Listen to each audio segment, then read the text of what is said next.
Early on the morning of the 16th of April, 1746, a British army began the long march from its camp in Nairn. They were on their way to catch by surprise an unprepared Jacobite army lying 8 miles away at Inverness. In atrocious weather, Cumberland's army formed their ranks and files and marched off through the heavy April snow showers. Ahead of them, the Jacobites, exhausted and weary after a disastrous night's march, were completely unaware of their deadly adversary.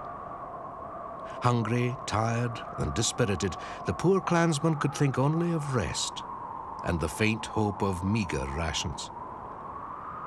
All the time, Cumberland was approaching. They were to meet on Culloden moor.